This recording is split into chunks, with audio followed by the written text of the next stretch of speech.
Hello दोस्तों, आलसी ब्राह्मण एक बड़ी ही मज़ेदार कहानी। बहुत समय पहले की बात है।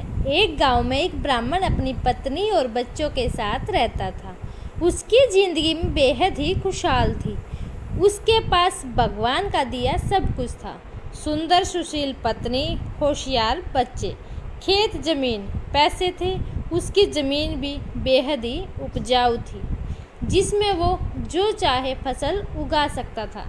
लेकिन एक समस्या थी कि वो खुद बहुत ही ज़्यादा आलसी था, कभी काम नहीं करता था। उसकी पत्नी उसे समझा कर थक गई थी कि अपना काम खुद करो, खेत पर जाकर देखो, लेकिन वो कभी काम नहीं करता था। वो कहता, मैं काम नहीं करूँगा। उसकी पत्नी उसके आलस्य से बेहद ही परेशान रहती थी, लेकिन वो चाहकर भी कुछ नहीं कर पाती थी। एक दिन एक साधु ब्राह्मण के घर आया और ब्राह्मण ने उसका खूब आदर सत्कार किया।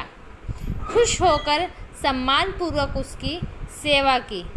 साधु ब्राह्मण की सेवा से बेहद ही प्रसन्न हुआ और खुश होकर साधु ने कहा कि मैं तुम्हारे सम्मान व आदर से बेहद ही खुश हूँ। तुम कोई वरदान मांगो। ब्राह्मण को तो मुँह मांगी मुराद मिल गई। उसने कहा, बाबा, कोई ऐसा वरदान दो कि मुझे खुद कभी कोई काम न करना पड़े। आप मुझे कोई ऐसा आदमी दे दो जो मेरे सारे काम कर दिया करे। बाबा ने कहा, ठीक है, ऐसा ही होगा, लेकिन ध्यान रहे तुम्हारे पास इतना काम होना चाहिए कि तुम उसे हमेशा व्यस्त रख सको।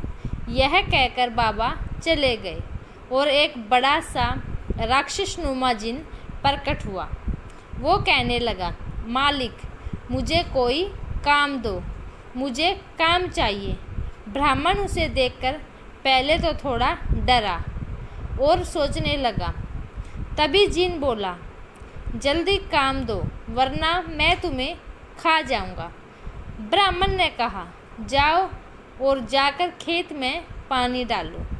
यह सुनकर जिन तुरंत गायब हो गया और ब्राह्मण ने राहत की सांस ली और अपनी पत्नी से पानी मांगकर पीने लगा। लेकिन जिन कुछ ही देर में वापस आ गया और बोला, सारा काम हो गया, अब और काम दो।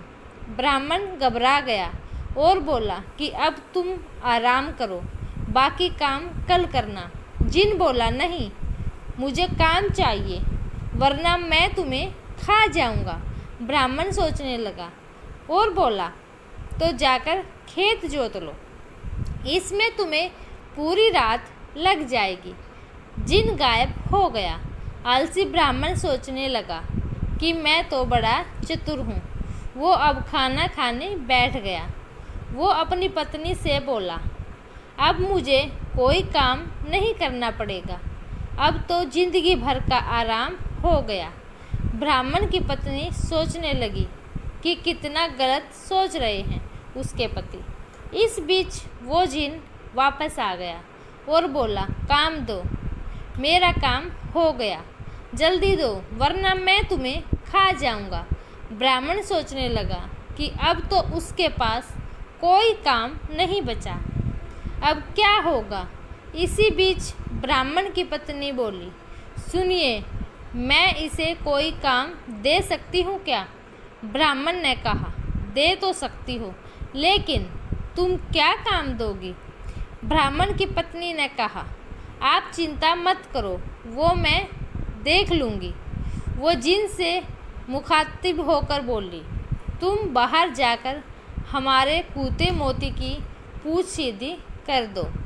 ध्यान रहे, पूँछ पूरी तरह से सीधी हो जानी चाहिए। जिन चला गया। उसके जाते ही ब्राह्मण की पत्नी ने कहा, देखा आपने कि आलस कितना खतरनाक हो सकता है। पहले आपको काम करना पसंद नहीं था और अब आपको अपनी जान बचाने के लिए सोचना पड़ रहा कि उसे क्या काम दे। ब्राह्मण को अपनी गलती का एहसास हुआ और वो बोला, तुम सही कह रही हो, अब मैं कभी आलस नहीं करूँगा। लेकिन अब मुझे डर इस बात का है कि इसे आगे क्या काम देंगे। यह मोती की पूंछ सीधी करके आता ही होगा।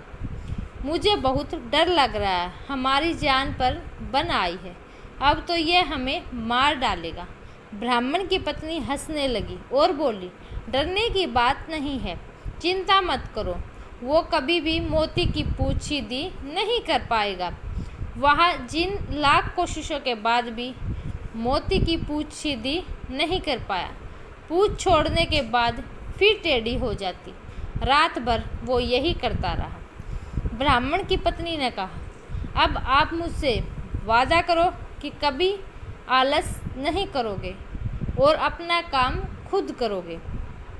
ब्राह्मण ने पत्नी से वादा किया और दोनों चैन से सो गए।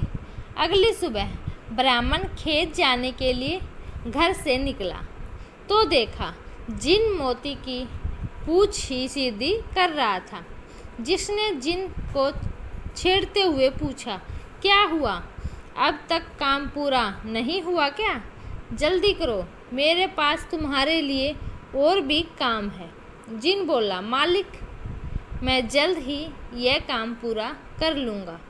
ब्राह्मण उसकी बात सुनकर हंसते हंसते खेत पर काम करने चला गया और उसके बाद उसने आलस हमेशा के लिए त्याग दिया।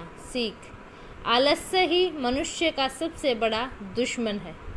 अपनी मदद आप करने से ही कामयाबी मिलती है और आलस करने से ज़िंदगी में बड़ी बड़ी मुसीबतें आ सकती हैं। धन्यवाद दोस्तों। अगर आपको मेरी वीडियो अच्छी लगे तो please like share subscribe my channel.